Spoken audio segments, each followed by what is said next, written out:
ఓకేనా, మీరు ఇలా జాబ్ చేస్తున్నారు కదా, మరి ఇప్పుడు జాయిన్ మిషన్ లో మీరు ఎలా జాయిన్ అయ్యారు? అసలు జాయిన్ మిషన్ యొక్క థీమ్ ఏంటి? మీరు ఎంతమంది? మీరు వాటికి ఖర్చు పెడుతున్న ధనం మీకు ఫండ్స్ ఏమైనా వస్తున్నాయా? లేదా ఇలా చేయండి, ఇలా మిషన్ ద్వారా సువార్త ప్రకటించండి మీకు ఎవరైనా చెప్పారా? అయితే అమ్మా, నేను ఎప్పుడైతే బాప్తిసం తీసుకున్నానో మొదటిగా ఒంటరిగా మిగిలిపోయాను. అంటే అప్పటి వరకు అందరూ ఉండేవాళ్ళు లోకం పరంగా, కానీ క్రీస్తుని నమ్ముకున్న వారు వేరు చేయబడతారు, అంటే లోకం నుంచి ప్రత్యేకించబడతారు. సో అలా నేను ప్రత్యేకించబడ్డాను. నాకు తెలిసిన సహవాసి ఎవరు లేరు, ఒంటరితనంలో మిగిలిపోయాను. సో బలహీన క్షణాల్లో కనీసం బలపరిచి పైకి లేపే వ్యక్తులు కూడా నాకు ఆ క్షణం లేరు. సో బాప్తిసం తీసుకున్నాను. తర్వాత ఎలా కొనసాగాలి, అందరిలాగా విశ్వాసిగానే నేను ఆదివారం చర్చికి వెళ్ళి ప్రేయర్ చేసుకొని నా జీవితం నేను చూసుకోవాలనుకున్నాను. నేనైతే మొదటిగా సేవ చేయాలని నేను అనుకోలేదు, స్వార్థం ప్రకటించాలని నేను అనుకోలేదు. అనుకోకుండా బాప్తిసం తీసుకున్న రెండో రోజు బలహీనపడడం మొదలైంది. నాకు లోకంలో పడిపోవాలి అనే ఆలోచనలు నన్ను ప్రభావం ఖచ్చితంగా వెనకలాగింది. రెండో రోజు నేను బలహీన పడిపోయాను. బాప్తిజం నిన్న వెళ్ళి బాప్తిజం తీసుకొచ్చుకున్నాను. రెండో రోజు నేను బలహీన పడిపోయి లోకం వైపు నా అడుగు పడ్డం మొదలు పెట్టింది. సో ఎందుకు ఇది అని చెప్తే, మొదటగా మొబైల్ ఫోన్ ద్వారా వచ్చే రీల్స్ ద్వారా సినిమా రీల్స్ చూడడం, లేకపోతే అక్కడ ఏదో కంటెంట్ నన్ను ప్రభావితం చేయటం. సో ఇవన్నీ నాకు గురవుతుంటే నేను మొదటగా తీసుకున్న ఒకే ఒక నిర్ణయం వచ్చి, ఈ ఫోన్ ఇప్పటి వరకు నేను వాడుతున్న ఇన్స్టాగ్రామ్ లోకంలో ఇదివరకు అర్థమైన చెత్తంతా కెలికింది. సో అవే రీల్స్ అవే కంటెంట్ నాకు ఇప్పటికీ కనిపిస్తుంది. సో నాలో మార్పు ఉంది కానీ ఇంకా నా యొక్క పరిస్థితుల్లో మార్పు లేదు.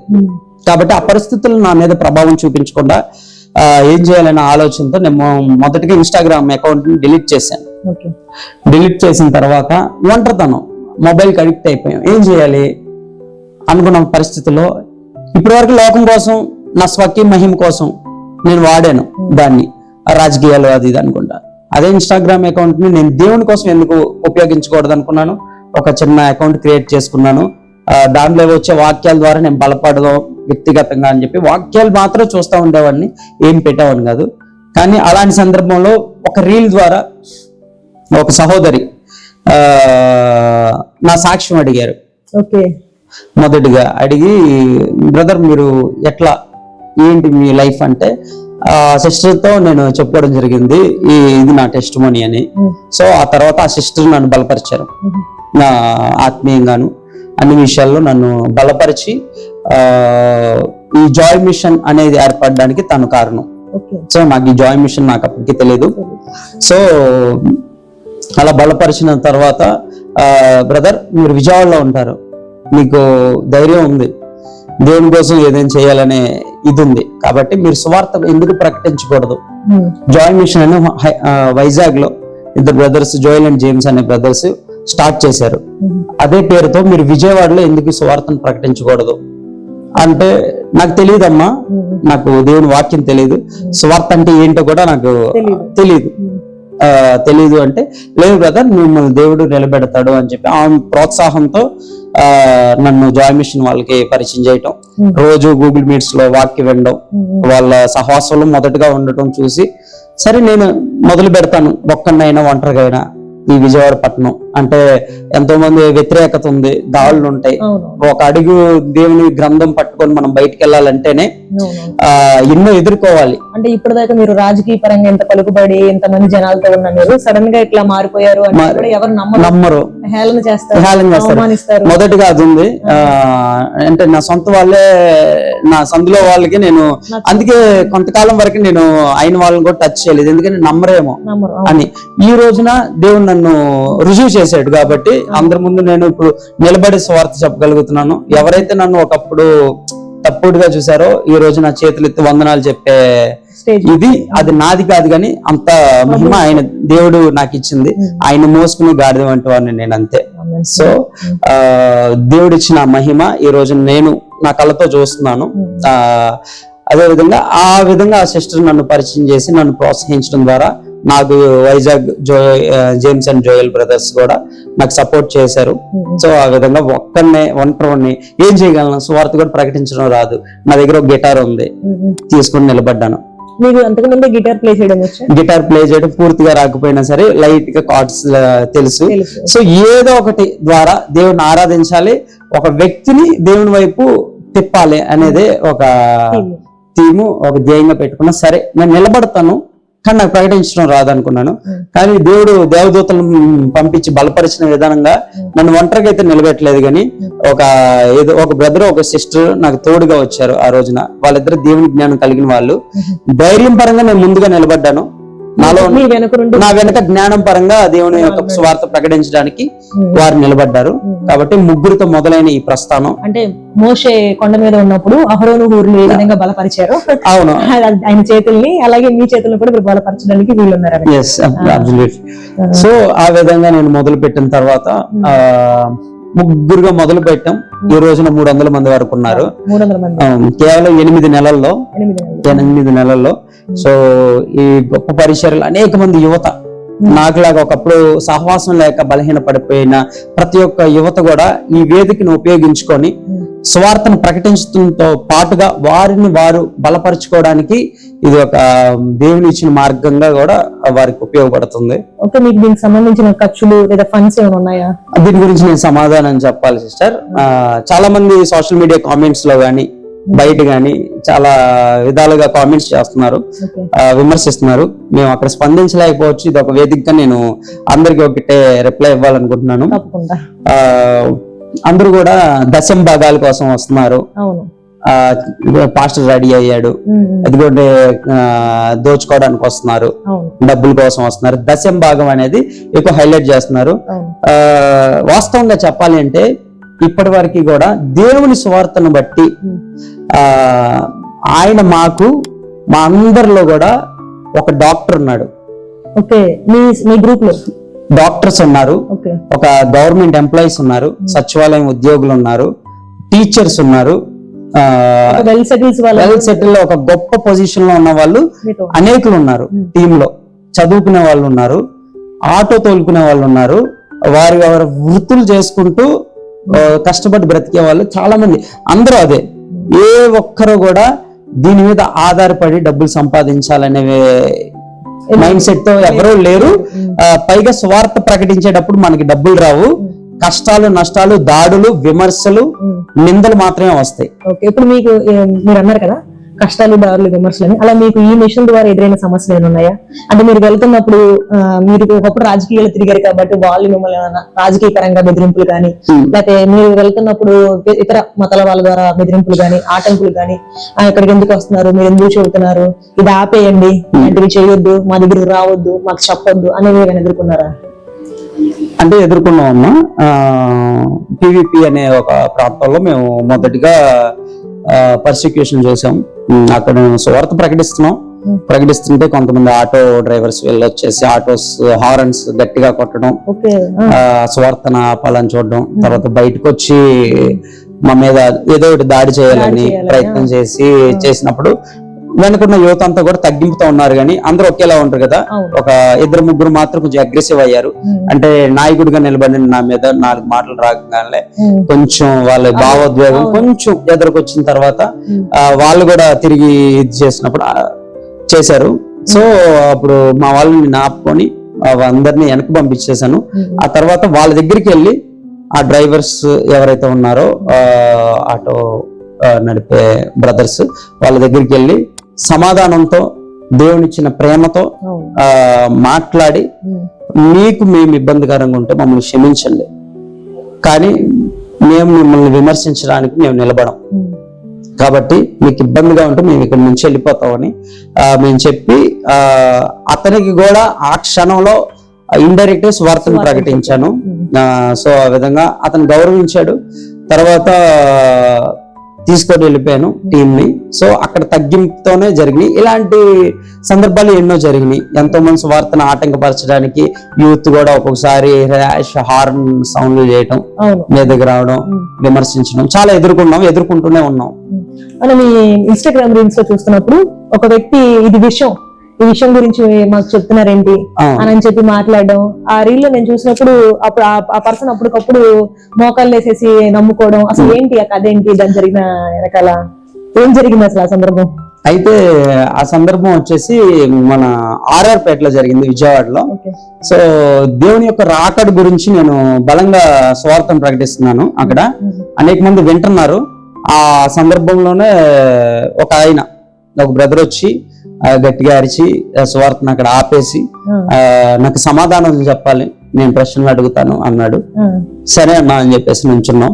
అందరం కూడా నుంచుంటే చెప్పండి అంటే, నాకు ఇప్పుడు పచ్చ కామెరలు అయినాయి, నాకు కామెరలు ఉన్నాయి, దాన్ని దేవుడు నాకు తొలగిస్తే ఈ క్షణమే నేను మోకరిల్లుతా, ఈ క్షణమే నేను దేవుడిని ఒప్పుకుంటా, అంగీకరిస్తా అని చెప్పేసి అన్నాడు.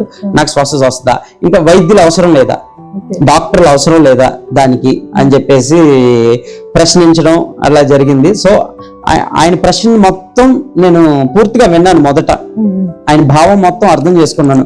అనేక మంది అక్కడ ఉన్న వాళ్ళు ఆపడం, గొడవ జరుగుతుంది, కానీ నేనే వాళ్ళని ఆపాను. ఆయన మీదకి ఎవరు వెళ్ళొద్దు, మాట్లాడొద్దు అని అక్కడ ఉన్న జనాల్ని కొంతమందిని ఆపి ఆయన ప్రశ్న ముందు పూర్తిగా విన్నాను. ఎందుకంటే సువార్త అంటే కేవలం దేవుడి గురించి చెప్పుకోవడం పోవడం మాత్రమే కాదు, అజ్ఞానంతో ఉన్న ప్రతి ఒక్కరికి కూడా జ్ఞానాన్ని ప్రకటించే వారిగా ఉండాలి మనం ముందు. సో అటువంటి ప్రశ్నలు వచ్చినప్పుడు ముందు సిద్ధపడి ఉండాలి, లేదా దేవుని ఆత్మ చేత మనం సమాధానం చెప్పేవారిగా ఉండాలి. కాబట్టి ఆమె ముందు ప్రేమ చూపించాను. చాలా మంది అనుకుంటారు ఎలా మారారు, నేను అతను చెప్పాడు కదా అని అదే టోన్ లో నేను అతనికి తిరిగి జవాబు ఇవ్వలేదు. అతను అరిచాడు కదా అని చెప్పి అదే ఎక్స్ప్రెషన్ తో నేను నిలబడి ఆయన వైపు చూడలేదు.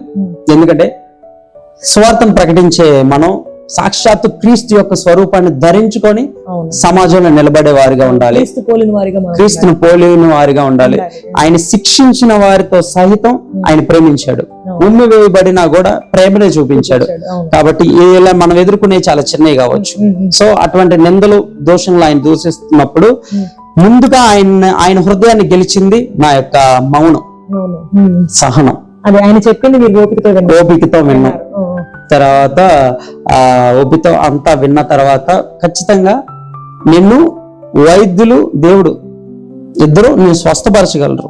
నేను ఇప్పుడు చాలా మంది మన క్రైస్తవులు కూడా చెప్పేది ఏంటంటే, కొంతమంది వైద్యులు అవసరం లేదు, దేవుడే స్వస్థపరుస్తాడని. దేవుడు స్వస్థపరుస్తాడు, 100% స్వస్థపరుస్తారు. కానీ దేవుడు ఉపయోగించుకునే సోర్స్ వైద్యులే కావచ్చు కొన్ని సమయాల్లో.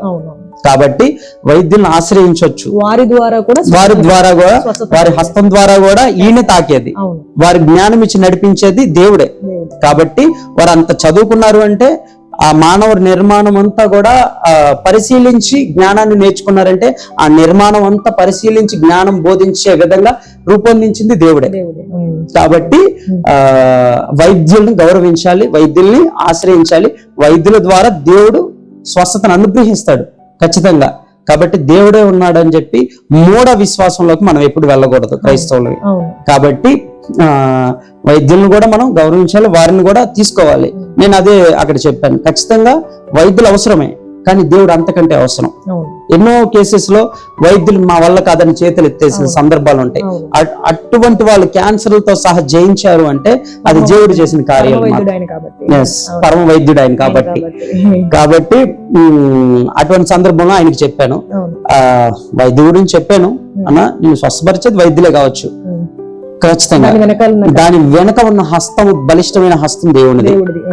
మొదటగా ఆ జ్ఞానం ఇచ్చిన తర్వాత ఆయన హృదయంతో మాట్లాడడం జరిగింది. నేను ఆయన హృదయం మీద చేయి పెట్టి, నీ హృదయం ఇలా అయిపోయిందంటే కారణం నువ్వు ఈ విధంగా నీ బలహీనతకి, మద్యానికి బానిస అయ్యావంటే కారణం నీ జీవితంలో ఎన్నో నలిగిపోయి ఉంటావు, ఎన్నో పరిస్థితుల్లో విరిగిపోయి ఉంటావు, అందుకే దీన్ని ఆశ్రయించి ఉంటావు అని అతని వ్యక్తిత్వంలో నుంచి నేను ఆలోచించడం మొదలు పెట్టాను.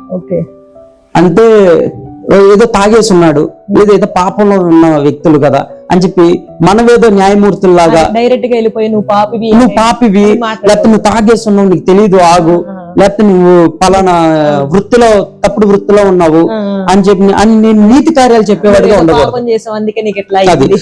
దేవుడు పాపులలో ఒక కలిసిపోయి ఉండేవాడు భోజనం చేసే విధంగా.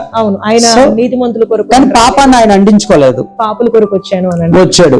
కాబట్టి మనం ఎప్పుడైనా స్వార్థ ప్రకటించేటప్పుడు వారి యొక్క మనస్సుని మన మనస్సుగా భావించాలి, వారి యొక్క ఆలోచన, వారి యొక్క జీవితాన్ని ఇది నేను ఆ సందర్భంలో ఉంటే నేను ఎలాంటి వాడినో అది మనం తీసుకోవాలంటే రోమ్ వెళ్తే రోమంలో ఉండాలంటారు కదండి. అవును. సో ఆ విధంగా ఆ వ్యక్తి అలా అవడానికి కారణం బలమైన కారణాలు ఉంటాయి. ఒక జీవితంలో విరిగి నలిగిపోయి వ్యసనపరుడైన ఒక వ్యక్తి మూర్ఖుడిగా ఎందుకు తయారవుతాడు అంటే ఎదుర్కొన్న సందర్భాలు. అవును. ఆ ఒకనొక నా సందర్భాలు సాక్ష్యంలో కఠినంగా మార్చేస్తాయి. నా సాక్ష్యంలో నేను ఎదుర్కొన్నాను కాబట్టి ఆ సాక్ష్యం అంతా దేవుడు వీళ్ళని అర్థం చేసుకోవడానికి పెట్టాడని నేను అనుకుంటాను. ఎక్స్పీరియన్స్.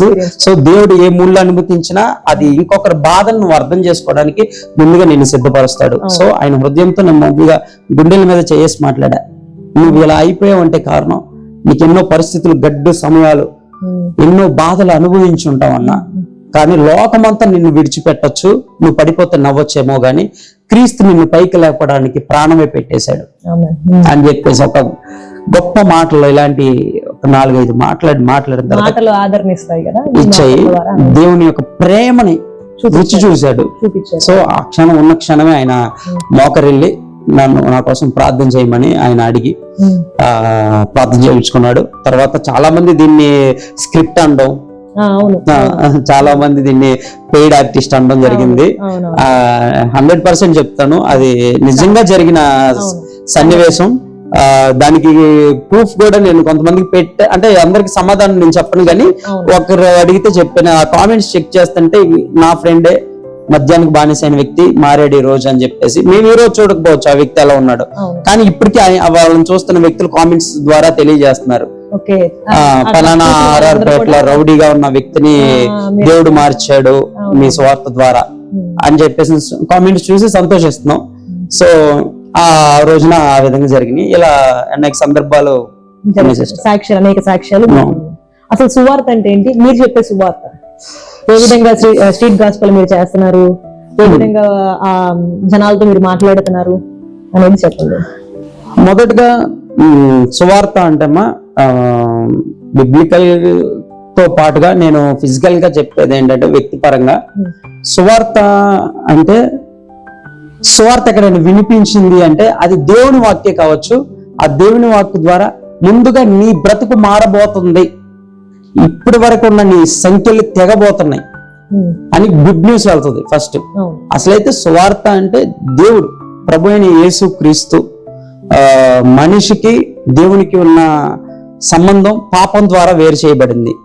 సో ఆ పాపాన్ని కొట్టివేయడం కోసం సాక్షాత్తు యేసు క్రీస్తే దేవాది దేవుడే మానవ రూపంలో జన్మించి ఆయన మన కోసం ప్రాణం పెట్టి ఆ పాపాన్ని తొలగించడం జరిగింది, మనకి మోక్ష మార్గాన్ని, రక్షణని అనుగ్రహించాడు. ఇది సువార్త, అందరికి తెలిసిన సువార్త. కానీ మనం బయటికి వెళ్ళిన తర్వాత ఇది ఒకటి మాత్రమే చెప్పడం అయితే మేము చేయట్లేదు. ఇది చెప్తాం ఖచ్చితంగా, యేసుక్రీస్తు ఎవరు, ఆయన మన కొరకు ఏం చేశాడు అనేది మేము చెప్తాం. కానీ సువార్త మేము ఎలా ప్రకటిస్తామంటే వ్యక్తుల యొక్క హృదయాలతో ముందు మాట్లాడతాం. అంటే ఒక క్రైస్తవుడు సువార్తను ఏ విధంగా పంచుకోవాలి అని సువార్త అదే చెప్పబోతున్నాను. ఒక క్రైస్తవుడు సువార్తని, ఈ కాలంలో సువార్తని నేను ఎవరిని వ్యతిరేకించట్లేదు, కానీ నా తరపున ఒక 4 మాటలు నేను వాళ్ళతో పంచుకోవాలని ఆశపడుతున్నాను. సువార్త అంటే దేవుడు సర్వలోకముకి వెళ్ళి సర్వ సృష్టికి సువార్తను ప్రకటించమన్నాడు. ఆ సువార్త వచ్చేసి దేవుని యొక్క జననం, ఆయన జీవించిన విధానం, మరణము, పునరుద్ధానం. ఈ 4 మాటలను పట్టుకొని మాత్రమే సమాజం బయటికి వెళ్తున్నారు సువార్తను ప్రకటించడానికి. ఈ మాటలను చెప్పి మైక్ లోనో కరపత్రాలు చెప్పి వచ్చేస్తున్నారు, ఇదే సువార్త అయిపోయింది అనుకుంటున్నారు. కానీ నిజమైన సువార్త అది కాదు, అది మాత్రమే కాదు.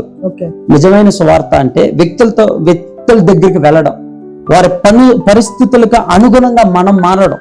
ఒక పాపి దగ్గరికి వెళ్ళావా, ఆ పాపాన్ని ఎందుకు చేస్తున్నాడో నీ హృదయంతో ఆలోచించి ఆ పాపిని ఓదార్చే విధంగా ఆదరణ కలిగించే మాటల ద్వారా స్పందించడం. ముందుగా సువార్తను ప్రకటించే నీవు క్రీస్తు యొక్క స్వరూపాన్ని ధరించుకొని ఉండాలి. ఆయన ప్రేమని, ఆయన బలాన్ని నీ యొక్క స్వరూపంలో చూపించాలి. సో సువార్తను ప్రకటించాము అంటే నిలబడి చెప్పేస్తే అవదు. క్రీస్తు ఏ విధంగా ఆదరించాడు పాపుల్ని, వ్యభిచార స్త్రీని కూడా అమ్మా అని పలికిన హృదయం అయింది. సో అటువంటి వారిని కూడా వెళ్ళి ఆదరించి ముందుగా మన ప్రేమను వాళ్ళకి కనపరిచిన తర్వాత దేవుని గురించి చెప్తే 4 మాటలు వింటారు వాళ్ళు.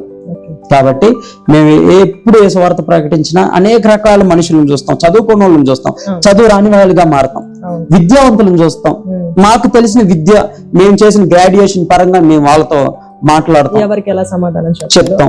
హార్ష్ గా బిహేవ్ చేసే వాళ్ళని చూస్తాం. ఒక మంట అగ్ని లేచినప్పుడు హార్ష్ గా మేము నీరు వరే మారుతాం. సో దాన్ని తట్టుకొని చల్లగా కూల్ గా మేము ఉంటాం. ఆ నీరు ఎప్పుడైతే అగ్ని మీద పడుద్దో ఆ అగ్ని ఆరిపోతుంది. కాబట్టి సో క్రీస్తు ప్రేమ ఎక్కడైనా నిలబడినా కదలకుండా మేము నిలబడి మా యొక్క క్రియల ద్వారా మొదటిగా క్రీస్తుని ప్రకటిస్తాం. తద్వారా మాటల ద్వారా క్రీస్తు గురించిన జ్ఞానాన్ని అందించి వాళ్ళకి ఆదరణ కలిగిస్తాం. అలాంటి సమయాల్లో వాళ్ళు క్రీస్తు ప్రేమను అర్థం చేసుకునే విధంగా ఉంటారు. ఇప్పుడు మీరు ప్రకటిస్తున్న సువార్త బైబిలే కదా, ఈ బైబిలే భూత పుస్తకం అంటున్నారు, ఈ బైబిల్ అబద్ధం అంటున్నారు, ఈ బైబిల్ అంటే ఇది మార్గం కాదు, ఇది వేస్ట్, ఒక వేస్ట్ బైబిల్ అని చెప్పేసి చెప్తున్నారు కదా, మరి దానికి మీ సమాధానం? చాలా సింపుల్ అమ్మా. ఇప్పుడు బైబిల్ భూత పుస్తకం అనేది ఒక లోతు గురించి ఇట్లా వచ్చిన చాప్టర్స్ ఉన్నాయి. ఇంకా అనేక తప్పులు కొంచెం దాంట్లో బైబిల్ తప్పు కాదు, పాపాలు ప్రస్తావించబడ్డాయి. చాలా తేడా ఉంటది. అంటే చిన్న ఎగ్జాంపుల్ చెప్తాను. ఇప్పుడు మనకి రాజ్యాంగం ఉంది, రాజ్యాంగం లెక్కించబడింది. రాజ్యాంగం ప్రకారంగా శిక్షలు ఉంటాయి. పలానా దొంగతనం చేసిన వాడికి ఈ శిక్ష, హత్య చేసిన వాడికి ఈ శిక్ష, లేదా ప్రాస్టిట్యూషన్ చేసిన వారికి ఈ శిక్ష అని చెప్పేసి. కానీ రాజకీయాన్ని మనం చాలా శ్రద్ధతో చూస్తాం, గౌరవిస్తాం. ఎందుకు? మరి దాంట్లో కూడా ఇవే రాసి ఉన్నాయి కదా, పాపాలన్నీ ప్రస్తావించబడినాయి కదా. సో భారతదేశానికి రాజ్యాంగం ఒక మంచి చెడుని చూపించే ఒక శాసనం, ఒక గ్రంథం. కాబట్టి క్రైస్తవుడికి, విశ్వం మొత్తానికి కూడా ఒక మనిషికి ఇది మంచి, ఇది చేస్తే ఈ పరిణామాలు మీరు ఎదుర్కొంటారు, ఈ శిక్షలు మీరు ఎదుర్కొంటారు, ఇది చెడు, ఇది చెడు, ఇది మంచి, ఈ చెడు చేస్తే మీరు ఈ పరిణామాలు, ఈ శిక్షను మీరు ఎదుర్కొంటారు, ఇది మంచి, ఈ మంచి చేస్తే ద్వారా మీకు ఈ మేలు పొందుకుంటారు అని రెండు రకాల భావనలు మనకు ఒక గ్రంథంలో దేవుడు ఇచ్చాడు. సో మంచి చెడు తెలుసుకునే పుస్తకం బైబిల్ అనుకోవచ్చు. మనిషిని అజ్ఞానం నుంచి విడిపించే గ్రంథంగా బైబిల్ తీసుకోవచ్చు. పాపం, పౌల్ గారు అంటారు, ధర్మశాస్త్రం తెలిసిన తర్వాతే నాకు పాపం అంటే ఏంటో తెలిసింది అంటాడు. అంటే ఇప్పటి వరకు నేను కొన్ని కార్యక్రమాలు అంటే బూతులు ఈజీగా తిట్టేస్తా, లేకపోతే ఎదుటివాడిని దూషించేస్తా, నష్టపరుస్తా, పొరుగువాడిని ఆశించేస్తా మనకు నచ్చినట్టుగా. సో ఇవన్నీ ఒకప్పుడు నాకు పాపం అని తెలియదు. ఎప్పుడైతే ఈ గ్రంథాన్ని నేను తెరిచి చదివానో, పొరుగువాడితో ఆశించకూడదు, దేన్నైనా సరే దూషించకూడదు, హింసించకూడదు, ఆకలితో ఉన్నవాడికి అన్నం పెట్టాలి అని చెప్పి నాకు ఈ గ్రంథం చెప్పింది ఫస్ట్, ఈ పరిశుద్ధ గ్రంథం. సో ఇది తప్పేంటో మంచేంటో నేర్పించిన ఒకే ఒక గ్రంథం బైబిల్. సో దీంట్లో రాస్తే ఈ తప్పులకి ఈ శిక్ష అని చెప్పాడు కాబట్టి ఆ తప్పులు నేను విడిచిపెట్టాను, మంచి ఉన్నదాన్ని నేను తీసుకున్నాను. మీరు వీధుల్లో సువార్త ఎందుకు ప్రకటిస్తున్నారు? అది దేవుని యొక్క ఆజ్ఞ అమ్మ. అంటే మొదటిగా దేవుని యొక్క ఆజ్ఞ, రెండవదిగా స్వార్థం లేనితనం. అంటే మొదటిగా దేవుని యొక్క ఆజ్ఞ, మీరు సర్వలోకమునికి వెళ్ళి సర్వ సృష్టికి స్వార్థను ప్రకటించమని. సో సర్వలోకానికి మేము వెళ్ళాలి అంటే అది వీధుల నుంచే ఆరంభం. ప్రతి ఒక్కరి స్వార్థ వినాలి అంటే అందరూ చర్చెస్ లోకి రాలేరు, కాబట్టి చర్చిని వీధిలోకి తీసుకెళ్ళాలి. సో ఆ విధంగా ప్రతి ఒక్కరి దగ్గరికి దేవుని యొక్క వాక్ని వినిపించడం జరుగుతుంది. అదే విధంగా స్వార్థం అని చెప్పాను కదా, అది ఏంటంటే గత జీవితంలో నేను నాశనం అయిపోయాను, నలిగిపోయాను, చెరలో చిక్కబడిపోయాను. నేను పొందుకున్న విడుదల, నేను పొందుకున్న స్వస్థత, నేను పొందుకున్న రక్షణ అనేక మందికి కూడా రుచి చూపించాలి. వారిని కూడా వారి సంఖ్యలో నుంచి నేను ఎలా విడుదల పొందానో వారిని కూడా విడుదల చేయాలి. ఇప్పుడు మీరు రక్షణ పొందాను అంటున్నారు కదా, మీరు రక్షణ సువార్తను ప్రకటిస్తున్నారు కదా, 3 మేకులు పీక్కోలేని వాడు, తను తాను రక్షించుకోలేనివాడు మమ్మల్ని ఎలా రక్షిస్తాడు, మిమ్మల్ని ఎలా రక్షిస్తాడు అంటున్నారు కదా, దానికి మీ సమాధానం? ముందుగా 3 మేకులు పీక్కోకపోవడానికి కారణాలు ఉన్నాయమ్మా. దేవాది దేవుడు యేసుక్రీస్తు ఈ లోకంలోకి వచ్చిన పర్పసే ఆయన త్యాగం అవడానికి. ఆ త్యాగం ఎందుకంటే పాపానికి జీతం మరణం, పాపానికి జీతం మరణం. ఆ మరణ శాసనం రాసిన వ్యక్తే మరణిస్తే తప్ప ఆ మరణం కొట్టివేయబడదు. కాబట్టి పాపం చేసిన ప్రతి ఒక్కరికి కూడా మరణం ఉంటది. సో ఆ మరణాన్ని కొట్టివేయాలి అంటే ఆ మరణ శాసనం రాసిన వ్యక్తి వచ్చి బలైతే తప్ప ఆ యొక్క శాసనం కొట్టివేయబడదు. కాబట్టి మరణ శాసనం రాసిన ఆ క్రీస్తే, ఆ దేవుడే మానవ రూపంగా వచ్చి ఆ మరణాన్ని శిలువలో జయించడం కోసం, ఆ పాపం మీద విజయం మనకి అందించడం కోసం ఆయన ఆ 3 మేకులకి లొంగిపోయాడు. ఇంకో విషయం చెప్పాలి అంటే, చచ్చి కుళ్ళు పట్టిన 4 రోజులు సమాధిలో ఉన్న వ్యక్తినే ఒక్క మాట చేత జీవాన్ని పోసి ప్రాణాన్ని తిరిగి తీసుకొని సమాధిలో నుంచి బయటికి తీసుకొచ్చిన వ్యక్తి ఆయన రక్షించుకోలేడా?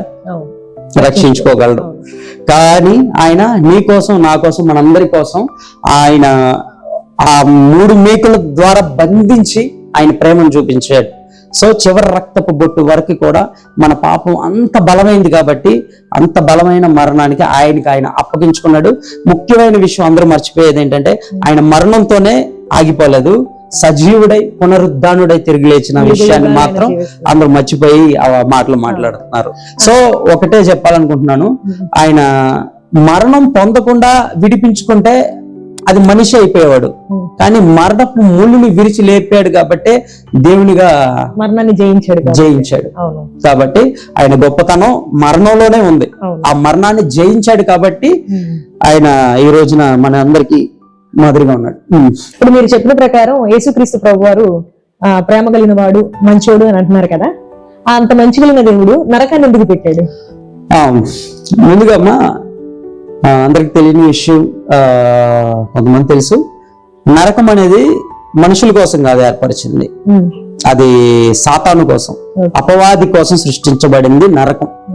ఎందుకంటే అపవాది ఒకప్పుడు దేవదూతగా దేవుని యొక్క ఆధ్వర్యంలోనే ఉన్నాడు, గర్వం చేత లోపంలో పడిపోయాడు. సో అపవాదికి వాడి యొక్క సైన్యం కోసం నరకాన్ని అనేది సృష్టించడం జరిగింది.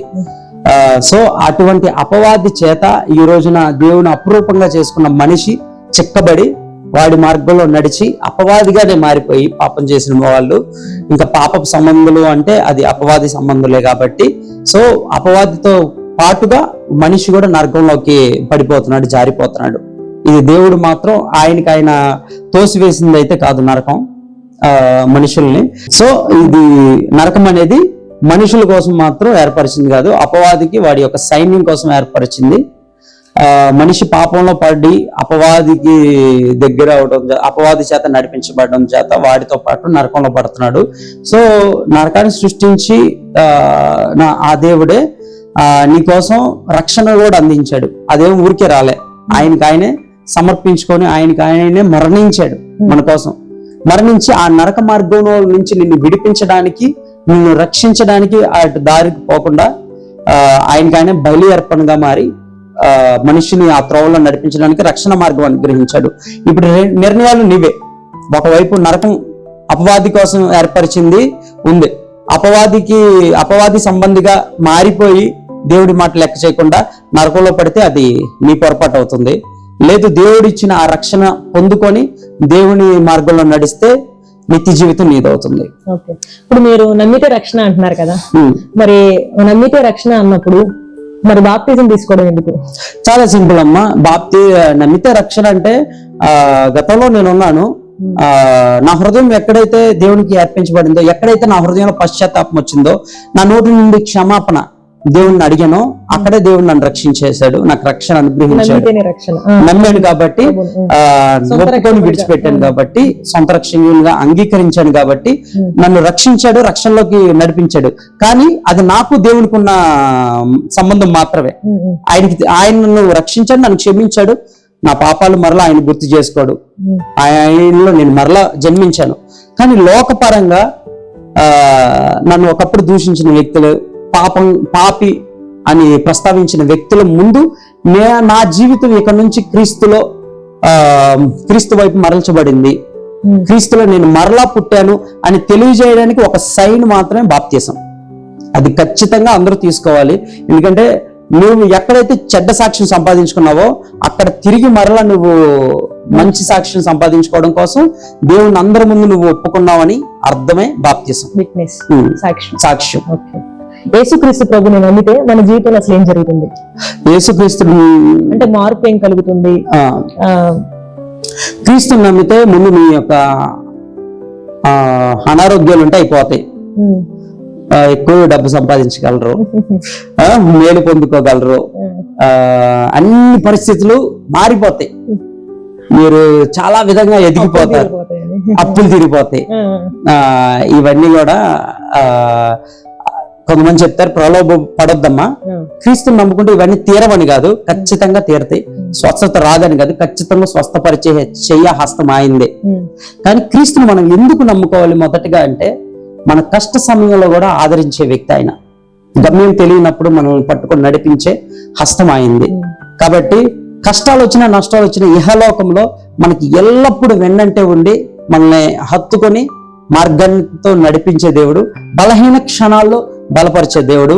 నీకు స్వస్థత విడుదల కావాలంటే ఆయన ఖచ్చితంగా అనుగ్రహిస్తాడు. కానీ నమ్మాలి, విశ్వసించాలి, పోరాడాలి, అడగాలి ఆయన చిత్తాన్ని, ఖచ్చితంగా అవన్నీ చేస్తాడు. కానీ ఈ లోకంలో ఎవరైనప్పటికీ కూడా క్రీస్తుని నమ్ముకుంటే సమస్తం తొలగిపోతాయి, ఇంకా నీకు అంత సంపాదించగలవు అంటే మాత్రం ఖచ్చితంగా అదే అబద్ధం అవుతుంది. అలానే మాత్రం ఆయన ఈ చేయడని కాదు, ఆయన చేస్తాడు, అదొక పార్ట్ మాత్రమే. కానీ ఏదో క్రీస్తుని నమ్ముకుంటే మాత్రం శ్రమలోను కూడా నీకు తోడుగా, లైక్ షడ్రక్ మేషక్ అబేద్నెగోలు అగ్నిలో ఉన్నప్పటికీ కూడా వారిలో 4వ వ్యక్తిగా ఆయన మారి వారితో ఉన్నాడు, విడిపించి బయటకు తీసుకొచ్చాడు. దానియేలు సింహపు బోనులో పడినా కూడా ఆ సింహపు బోనులో ఉన్నది క్రీస్తే. సో తీసుకొని బయటికి తీసుకొచ్చాడు. సో నువ్వు సమస్యలో ఉన్నప్పటికీ కూడా ఆ సమస్యలో నీతో పాటు నిలుచుండి ఆ సమస్య నుంచి బయటికి తీసుకొచ్చే మార్గం క్రీస్తు నీకు ఇస్తాడు.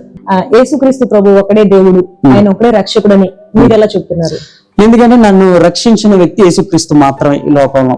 ఎందుకంటే నేను పాప జీవితంలో ఉండుంటే ఈ పాటికి ఆత్మహత్య చేసుకోనో లేదా ఏ తిరుగుడును బట్టి ఏదో ఒక తెగులతోనో మరణించే వ్యక్తులు. కానీ ఎంతో మంది వ్యసన పరులైనప్పటికీ కూడా మరణ పడకల్లో వ్యసనాలతో నశించిపోయేవారు కూడా ఈ రోజున ఇదే గ్రంథాన్ని పట్టుకొని వజ్రాలాగా మెరుచుకుంటూ తిరుగుతున్నారు, జీవిస్తున్నారు అనేక కాలాలు. సో మొదటిగా ఒక వ్యక్తిని రక్షించిన శక్తి క్రీస్తు యొక్క వాక్యం. ఈ వాక్యమే గనక నేను విని అంగీకరించకపోయి ఉంటే అదే లోకంలో ఉండి అదే త్రోవలో నేను నశించిపోయేవాడిని. కానీ దేవుని వాక్యం విన్నాను కాబట్టే అన్ని విడిచిపెట్టి పాపాలు, నా యొక్క ఆలోచన మరణం గురించి కానీ అన్ని విషయాలు విడిచిపెట్టి ఆయన వైపు తిరగడానికి నా వ్యక్తిగతమైన రక్షకుడుగా ఆయన. ఇంకోటి వచ్చి ఈ పాపం అనేది నాకు పాప క్షమాపణ అనేది కలిగింది అంటే కేవలం క్రీస్తు మాత్రమే ఆ పాప క్షమాపణ ఇవ్వడానికి నా కోసం ప్రాణం పెట్టాడు. సో ఆయన ప్రాణం పెట్టడం ద్వారానే నాకు రక్షణ అనేది అనుగ్రహించబడింది. అలా ఇప్పటిదాకా మీరు సువార్త ప్రకటించిన వాళ్ళలో రక్షణ పొందిన వారు కానీ బాప్టిజం తీసుకున్న వాళ్ళు కానీ అంటే ప్రభువును సంరక్షకుడిగా అంగీకరించి నిర్ధారకంగా బాప్టిజం అనే తీసుకోవడం కానీ రక్షణ సాక్ష్యాలు అంటే ఈ జాయ్ మిషన్ ద్వారా మేము ప్రభువుని నమ్ముకున్నాం, తెలుసుకున్నాం, రక్షించబడ్డాం అని ఇట్లాంటి ఏమైనా మంచి సాక్ష్యాలు? అలాగే మీరు ఇప్పటిదాకా ఎంతవరకు మీరు సువార్త ప్రకటించారు, విజయవాడపట్నంలో ఎంతవరకు ప్రయాణించారు, ఎంతమంది మీరు టీం అయి కొత్త వాళ్ళు కలిశారు, మీకు మీ జాయ్ మిషన్ గురించి ఇంకొంచెం వివరంగా మాకు తెలియజేయండి. తప్పకుండా. మేము సువార్త ప్రకటించే ఈ యొక్క ప్రయాణంలో మేము అనేకమైన సాక్ష్యాలు చూసాం. అనేక మంది ఈ స్వార్థ ద్వారా విని వారి జీవితాలను ముందుగా మార్చుకున్న సందర్భాలు కొన్ని ఉన్నాయమ్మా. మొదటిగా నేను ఒక విషయాన్ని ప్రస్తావిస్తాను. లెర్నింగ్ సెంటర్ పార్క్ లో స్వార్థ ప్రకటించే క్రమంలో కొంతమంది ఒక 5-6 వరకు మత్తులో ఉండి మా దగ్గరకు వచ్చారు. అది డ్రగ్స్ లేకపోతే మద్యంతో ఉండి కొంతమంది మద్యం తాగొచ్చారు, కొంతమంది మామూలుగా ఉన్న వాళ్ళు వచ్చి మా దగ్గరకు వచ్చి నుంచున్నారు. మేము మారుతాం, ఈ యొక్క మాటల్లో మాకు దేవుని ప్రేమ కనపడుతుంది, ప్రభావం ఉంది, నేను ఖచ్చితంగా మా బ్రతుకులు మారతాయా, దేవుడు మారాలి అంటే మేమేం చేయాలి అని అడిగారు. సో అప్పుడు నేను ప్రకటించిన వాక్యం వచ్చేసి ప్రయాసపడి భారం మోయించిన సమస్త జనులారా నా ఎద్దుకు రండి, నేను మీకు విశ్రాంతిని ఇస్తాను అనే మాటను అది ప్రకటించానో లేదో నిజంగానే ప్రయాసం మోస్తున్న వాళ్ళు అనేక మంది ఉంటాం. కాబట్టి వారందరూ కూడా ఆ రోజున ఆ క్షణం రావడం జరిగింది. అక్కడికి మత్తులో ఉండి కొంతమంది ఏడుస్తూ దుఃఖంలో ఉండి ఆదరణ లేని వాళ్ళు చాలా మంది వచ్చారు. వారి యొక్క వ్యసనాల్లో నుంచి కొన్ని సంవత్సరాలుగా నేను ఈ వ్యసనానికి గురైపోతున్నాను, ఎంత వదిలేయాలన్నా వదిలించుకోలేకపోతున్నాను, బానిసలైపోతున్నాను అని చెప్పేసి అన్నప్పుడు బలమైన మాటలు వారికి దేవుని గురించి చెప్పడం జరిగింది. చెప్పిన తర్వాత అక్కడికక్కడే వారి జేబులో ప్యాకెట్స్ ఉంటాయి కదా స్మోక్ చేసేవి, కానీ అవన్నీ తీసి అక్కడికక్కడ పడేసి, ఇక నుంచి నేను దేవునికి సాక్షిగా బ్రతుకుతాను, ఇక నుంచి దీన్ని ముట్టను అని చెప్పి అక్కడికక్కడ కళ్ళ నిండా ఏడుపుతో మోకరిల్లిన క్షణాలు వారి కోసం ప్రార్థన చేయమంటే టీం అంతా కలిసి ప్రార్థించాం. ఒక వృద్ధుడు అదే రోజున వచ్చి జీవితంలో ఎప్పుడు కూడా క్రీస్తు ప్రేమను వినలేదు, ఆయన క్రీస్తు సువార్తను వినలేదు, ఆయన ప్రేమను రుచి చూడలేదు. అటువంటి ఒక వ్యక్తి కంటి నిండా నీళ్లతో, మన వీడియోస్ లో చూసినా ఉంటాడు, నీళ్లతో వచ్చి కుమిలిపోతూ ఒక చెట్టు కింద కూర్చొని ఉంటాడు. సో ఆ వ్యక్తి ఆయన వచ్చినప్పుడు వచ్చి చాలా ఆయనకు మాటలు లేవు, కంట్లో నీళ్లు తప్ప, హృదయంలో భావం తప్ప వర్డ్స్ ద్వారా ఆయన ఏం చెప్పలేదు. కానీ మాకు ఖచ్చితంగా పశ్చాత్తాపడి క్రీస్తుని అంగీకరించానని చెప్పి ఆ వృద్ధ వయసులోనే మోకరిల్లి ప్రార్థన చేసి దేవుని సొంత రక్షకుడిగా అంగీకరించాడు. ఆ తర్వాత మా టీం చెప్పిన విషయం ఏంటంటే ఆ 2 రోజులకి ఆయన మరణించాడు. మరణించక ముందు సువార్త అతనికి విన్నాడు, దేవుని అంగీకరించాడు, రక్షించబడ్డాడు. కాబట్టి ఇలాంటి గొప్ప సాక్ష్యాలు ఎన్నో మనం మాట్లాడుకుంటే అదే వ్యక్తి మధ్యలో ఉన్న వ్యక్తి దేవునికి వచ్చి ఇది చేయటం, ఆ దేవుని ముందు మోకరెళ్ళడం, కానీ సోది చెప్పుకునే వ్యక్తితో నేను మాట్లాడడం జరిగింది. అంటే పర్సనల్ ఇంటరాక్షన్, నేను ఒక్కనే, అందరూ కాదు, నేను ఎక్కడికి వెళ్ళినా స్వార్థం ప్రకటిస్తాను. అది వ్యక్తిగతంగా నేను మాట్లాడినప్పుడు ఆవిడ దేవుని యొక్క మహిమను విని దేవుడు ఈ శోధన వృత్తిని ప్రోత్సహించడు యేసుక్రీస్తు, ఇది పాపంతో సమానం అని చెప్పి చూస్తాడు, ఆయన గొప్పవాడు అని చెప్పి ఆయన మహిమను ఒప్పుకోవడం మాత్రమే కాకుండా బిహైండ్ ది సీన్ నేను ఈ వృత్తిని వదిలిపెడతానని చెప్పారు ఆవిడ. సో అదే అంతకాలం నుంచి చేసుకుంటున్న వృత్తి ఇది పాపం కాబట్టి లేదు అని చెప్పేసి, సో ఆ వృత్తిని నేను విడిచిపెడతానని చెప్పారు. అదే విధంగా ఇటీవల వేరే విశ్వాసంలో ఉన్న సోదరి కూడా ఇదే పరిశుద్ధ గ్రంథాన్ని ప్రేమతో హత్తుకున్నారు. సో వారి యొక్క విశ్వాసంలో ఉంటూనే, క్రీస్తు అంటే మతం కాదమ్మా, మార్గం. సో క్రీస్తుని విశ్వసించిన వల్ల ఆయన ఈ వస్త్రధారణ ధరించేసుకునే లేకపోతే ఇది అవసరం లేదు. సో నువ్వు ఎక్కడ ఎటువంటి పరిస్థితుల్లో ఉన్నా ఆయన మార్గంలో నువ్వు నడవాలి. తద్వారా నీ యొక్క ఆచారాలు, నీ యొక్క ఈ విధానం అనేది నువ్వు సమర్పించుకున్న విధానాన్ని బట్టి నువ్వు మార్చుకుంటావు ఖచ్చితంగా. సో ఇటువంటి ఎన్నో సాక్ష్యాలు. మరి ముఖ్యంగా ఒకటి చెప్పాలి మీకు, ఇన్స్టాగ్రామ్ అంటే సోషల్ మీడియా ద్వారా ఎంతో మంది ఉన్నారు కదా, ఎంతో మంది ప్రేయర్ రిక్వెస్ట్లు అడగడంతో పాటుగా సాక్ష్యాలు చెప్తా ఉంటారు. అంటే స్వార్థ మేము చాలా మంది సోషల్ మీడియా ఫేమ్ కోసం లేకపోతే ఏదో పెడతారు అనే కొన్ని కామెంట్స్ కూడా వస్తూ ఉంటాయి కదా, ఏదో విధానం కోసం వీళ్ళు ఇలా చేస్తారు పెడుతున్నారు అని. కానీ అవి అప్లోడ్ చేయడానికి కూడా మేము సమాధానం ఇచ్చేది ఏంటంటే, వడ్డేశ్వరం అనే గ్రామంలో ఒక స్వార్థను ప్రకటించడం జరిగింది. నేను దేవుని యొక్క ప్రేమ గురించి, నువ్వు లోకంలో ప్రేమ వెతుక్కుంటున్నావా, ఆదరణ వెతుక్కుంటున్నావా, క్రీస్తులోనే నిజమైన ప్రేమ ఉంది, ఆ ప్రేమ నీకోసం మరణించే అంత బలమైంది అని చెప్పిన ఆ సువార్తను విని ఒక సహోదరుడు ఇక్కడ మన లోకల్ కూడా కాదు, తెలంగాణలో నుంచి విని అతనికి ఒక డిసీజ్, ఆటో ఇమ్యూన్ డిసీజ్ వల్ల శరీరం మొత్తం కుషించిపోయి దినదినము కుషించిపోయి కనీసం ఒక గ్లాస్ కూడా మోయలేని పరిస్థితిలోకి వెళ్ళిపోయిన ఆ వ్యక్తి మొబైల్ ఫోన్ తప్ప కనీసం నిలబడలేడు ఒక పావు గంట కూడా. ఇంకా బెడ్ కి ఒకరు పక్కకు జరగాలన్నా ఇంకొకరు పట్టుకొని జరపాలి. అటువంటి వ్యక్తి 6 సంవత్సరాల నుంచి ఆ బాధను భరిస్తూ ఇక నా తను చాలించేద్దాం, మరణించేయాలని చెప్పి ఆ యొక్క ఇది ఏదో పట్టుకున్నాడంట, మరణించాలని, సూసైడ్ చేసుకోవాలని. సూసైడ్ చేసుకున్న క్రమంలో నేను ఇంకా చనిపోదామని వీడియో రికార్డ్ చేయడానికి సంథింగ్ ఫోన్ ఓపెన్ చేశాడు. అది ఓపెన్ చేసే క్రమంలో మనం ప్రకటించిన ఈ సువార్త విని అక్కడికక్కడే నన్ను ఆదరించేవారు, ప్రేమించేవారు ఎవరు లేరు, అందరూ అసహించుకునే వాళ్ళే. కన్న తల్లిదండ్రులు కూడా ఎందుకు పనికి రాకుండా పోయి ఇక ఎవరో పక్క జరిపితే తప్ప జరగని వాడు ఇంట్లో మిగిలిన ఒక వస్తువులా ఉండిపోయాడే తప్ప వారికి కూడా ఉపయోగపడట్లేదు అన్న విధానంలో వెళ్ళిపోయే వాళ్ళు చాలా మంది ఉంటారు. సొంత తల్లి అయిన మనుషుడేమో కానీ నేను నిన్ను మరవను అన్నాడు కదా, నేను నిన్ను చెక్కుకున్నాను అంటాడు. సో ఆ విధంగా దేవుని ప్రేమ ఆ మాట ద్వారా ఇన్స్టాగ్రామ్ మరణించడానికి ఇంకా రికార్డ్ చేసే చివరి టెస్ట్ మనీ ఇవ్వడం, అంటే నేను వెళ్ళిపోతున్నాను మరణం గురించి చెప్పడానికి ఓపెన్ చేసిన ఆ మొబైల్లో స్వార్థ విని దేవుని ప్రేమ నిజంగా నన్ను ఆదరిస్తుందా, ఎవరు విడిచిపెట్టినా ఆయన నన్ను విడిచిపెట్టడా అని బలంగా ఆయన నిర్ణయించుకొని కంటిన్యూ నీళ్ళతో ఆ పట్టుకున్న టాబ్లెట్స్ సంథింగ్ అయ్యో విడిచిపెట్టి నేను మరణించాను, నేను చావను సజీవుడిని దేవుని కార్యాలు వివరిస్తానని చెప్పిన విధంగా అతను మొదలు పెట్టింది ఇన్స్టాగ్రామ్ ద్వారా దేవుని యొక్క స్వార్థం ప్రకటించడం. సో ఇటువంటి గొప్ప సాక్ష్యాలు ఎన్నో ఉన్నాయమ్మా. అంటే అందరూ అంటారు మత మార్పిడి అని, కానీ కాదు, మనిషి యొక్క మనస్సుని మార్చడం, వారి బంధకాల నుంచి బయటికి తీసుకురావడం, మరణించే వ్యక్తిలో జీవాన్ని పోయడమే నిజమైన క్రీస్తు యొక్క సువార్త. సో ఇటువంటి గొప్ప సువార్తకి అడ్డుపడుతున్నారు అంటే ఒక మనిషిని నాశనం వైపు